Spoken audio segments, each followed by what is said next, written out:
So for this video, it's important to define a couple of terms before we get started. So there's a few terms I want you to understand so it doesn't confuse you as we go through. The first word is nerves. Nerves are basically the wiring that connects one organ to the other, or from one part of our body to the next. It carries electrical signals, and it's like the wiring inside a fuse box. The second one is nervous system. The nervous system itself is made up of the brain, the spinal cord, and the spinal nerves itself. And that's a very important part of our bodies. And the last one is neurological. Now, neurological describes the electrical system of our body that we use to talk from one point to the next. It's basically the architecture that keeps everything in check. Now that we've defined these terms, it's important to understand what a subluxation actually is. Now, if you've seen a chiropractor before, a subluxation basically is a buzzword that all chiropractors use, but it's a very important one for you to understand if you haven't, or maybe you need a little bit of a refresher. So let's talk about what a subluxation actually is. There's some basic principles around chiropractic here, and I want to run you through it. The first one is that our bodies are created with this ability to heal and regulate itself. It has this self-healing and self-regulating function that is just inbuilt. Now, the thing that we know is that our nervous system is the system that coordinates the function of the self-healing and self-regulating. It also is fundamental to how we function and how we generally live as human beings.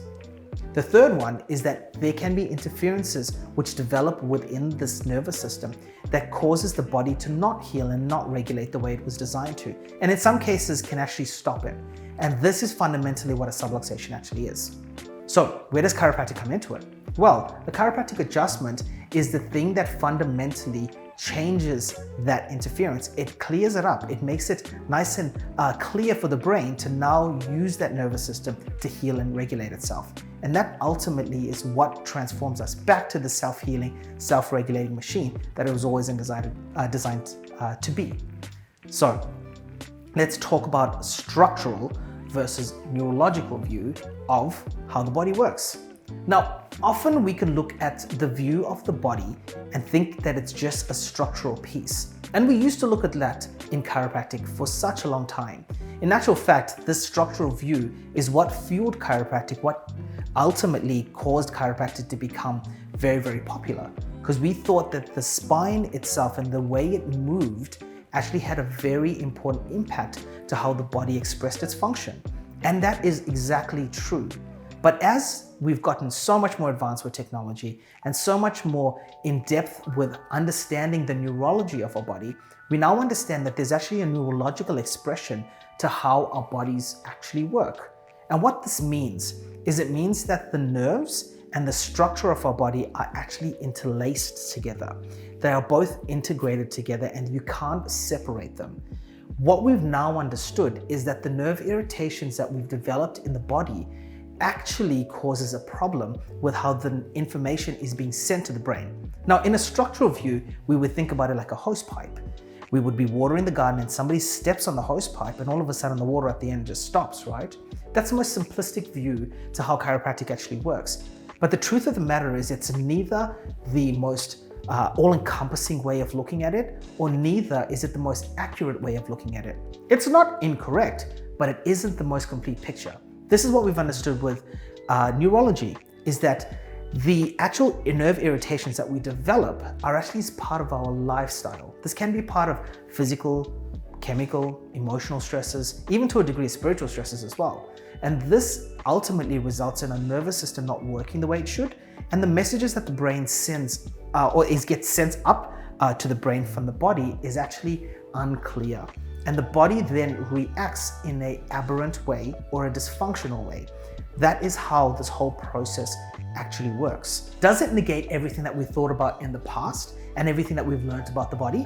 Well, no, it doesn't. In actual fact, it enriches everything that we've known about the body. We now know that as we change the spinal function of our body and our spine itself, the joints I'm talking about here, we now know that it creates a change in the neurology of our body, which is super exciting, and the neurology of our brain, which is even more exciting. So let me unpack this a little bit more for you. Let's talk about cortical blurring. What does that actually mean? Well, There is the saying that we're only as good as our nerves actually are. So what does that actually mean? Well, the way we're constructed, the way we're designed is that we've got nerves that actually tell us about what's going on in the environment. It passes it up to the brain, and then the brain then processes and sends it down for action. So it looks a little bit similar to this here. We've got our brain, very important part of our body. It's involved in the processing part. Then we have this other part called the brainstem, and the brainstem is involved in our unconscious regulation. So things like our blood pressure, things like our heart rate, things like how we digest food, etc. And then we've got this part over here called the cerebellum. Now the cerebellum is extremely important because it's fundamental to how we learn. Now, what I mean by that is this, is that I'm using this pen right here and I'm putting pressure onto the tablet and helping me draw. My cerebellum is telling my brain how much force to use. It's called the great comparator because it compares what I was intending to do versus what I actually did. Fundamental to learning, fundamental to coordination, fundamental to even balance to a degree as well. Now we've got the spinal cord. Spinal cord, extremely important part because it houses all of the individual reflexes that help our brain and our body react to a very, very fast-paced life. So things like touching something hot, for instance, our brain will process the fact that it will pull our hands away, not from here and not in the cerebral cortex, but actually inside the spine itself. Then out of the spinal cord, you've got nerves that travel to the brain, and then you've got nerves that travel out to the body. Now these nerves that travel up into the brain over here have to go through the spinal nerve. It goes up into the spinal cord. It then transfers across into the brainstem, moves into the cerebellum as well as the cerebral cortex. Now this link over here is extremely important, and I want you to pay attention to this because it fundamentally is going to be instrumental to understanding how your adjustments actually work. From there, you do a reverse. You get the messages that come back down, it goes across to that brainstem, comes out, and then moves to the body. Now this message pathway is quite remarkable. It basically transmits at a rate of 20 million messages a second, and your brain in terms of the cerebral cortex is processing up to 66 trillion actions a second. So that's fundamentally how the pathway works. But what about this thing called cortical blurring? Well, let me help you understand this. When we piece together life, we get information about a few different quadrants over here. We get information about what we see, we get information about what we feel, and information about things like orientation and etc., right? So let's just take, for argument's sake, this really simplistic view over here, right? Now, the truth of it, we used to think that we had 5 senses. Well, neuroscientists say we have to have up to like 23 different senses. But reality is the information goes up to the brain, processes, and comes back down. Now, what happens with cortical blurring is that when we develop these subluxations in our body, we actually develop, there's areas of our parts of our brain that actually end up with little areas that have like this areas where it just doesn't look clear anymore. And that's what we call cortical blurring. These areas over here, it's almost like we're looking at a picture, watching TV with some of the pixels that are missing. While we can see the picture, while we can understand what's going on, it isn't as clear as it should be. And that's fundamentally the reason why our bodies don't function the way they should. Because more of these subluxations affect the information coming up to the brain that tells us about how we should be reacting to our environment.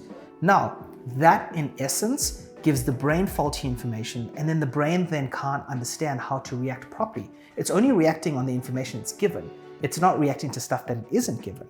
So it's much like in our work environment, where if you were the boss and you had all of the branches that you're managing, if your reporting wasn't great, all of a sudden you can't make changes to the business to make it more profitable or to manage some of the issues that you may have. You're only as good as the reporting, we're only as good as the nerves, and actual fact, we're only as good as the senses that our brain is receiving. So does that make sense? I hope that makes a little bit of sense, and I hope that is clear, because it's really important now, because as we start to piece together what our adjustments actually do, it becomes really, really cool. So check this. Let's talk about what adjustments actually do. So let's go back to our little model over here. So we've got the brain, remember?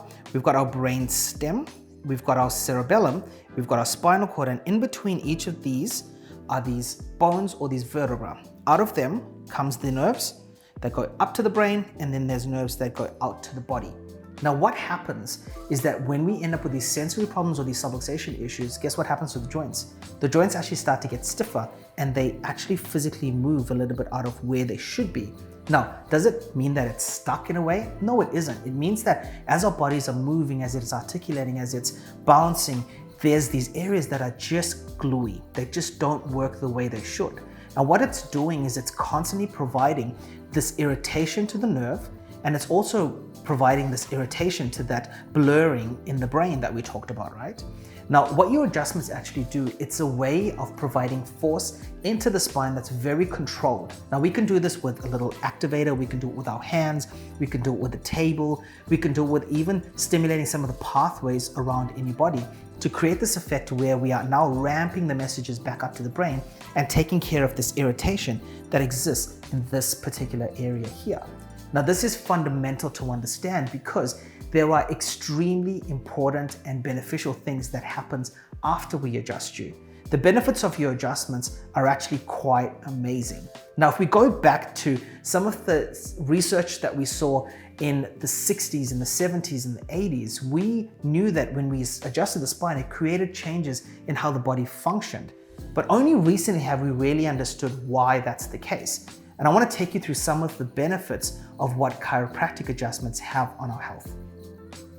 What are the benefits of our chiropractic adjustments? Well, the first thing is that there's an increased awareness of ourselves. Now, what this actually means is that when we adjust the spine itself, we send those signals back up to the brain. There's actually changes that happens in the cerebral cortex. Part of it is what we call the prefrontal cortex. The prefrontal cortex is the part of the brain that helps us with awareness of self, but it also helps us with an executive decision making. We now have mapped that it increases it by 20% in terms of the activity of it, which basically means it's the difference between us getting run over when we cross the road and not. Now, that is extremely important. But the other parts of the brain that we now know works is the sensory cortex. The sensory cortex is the part of the brain, like I mentioned, that gives us an ability to understand each individual part of our body, where we are in space, what's happening with the temperature, what's happening with pressure, what's happening with the orientation. That in itself gets clearer, so it improves our coordination. It also actually improves our posture. Now, remember I said that when we adjust you, that the signals travel to the brainstem? Well, the brainstem, there's a pathway in there, and that pathway is responsible for firing our posture muscles. So instead of us being like this here, it actually helps us hold our posture so we're upright. And that fundamentally is important because good posture means good breathing, good brain activity, and also it's actually linked with brain chemicals. So much so that if we see people with poor posture, it's actually an indication for depression. So this increased awareness of ourselves is what we find when we adjust you. But it doesn't only stop there. There's actually a lot more. Now, most importantly, the one that is important in our first phase of care is the improvement in strength. We did a study in the University of New Zealand, and we found that there was an increase of strength after we adjusted people. So much so that there was an increase with 3 weeks worth of strength training in the gym. Now, what does that mean for you?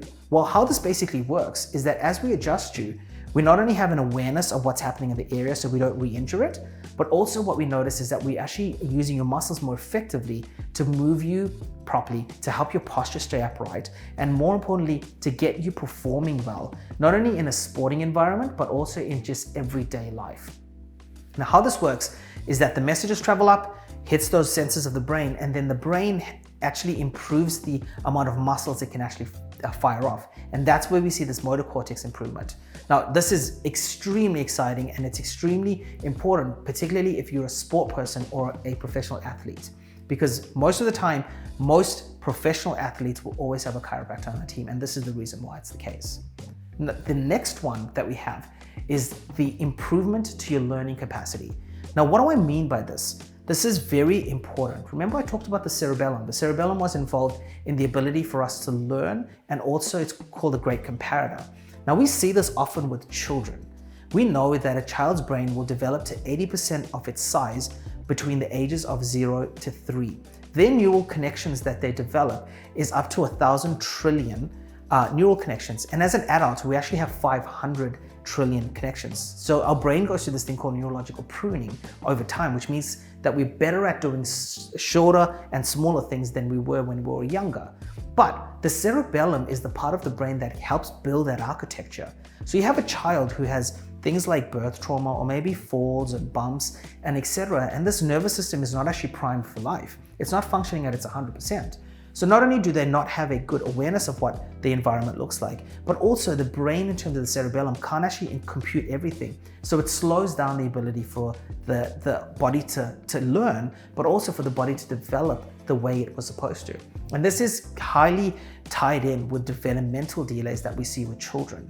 So if we're seeing improvements to the learning capacity, we're also going to be seeing improvements to not only the ability for us to balance and coordinate, but also learn for movements. And this application actually applies for our elderly population.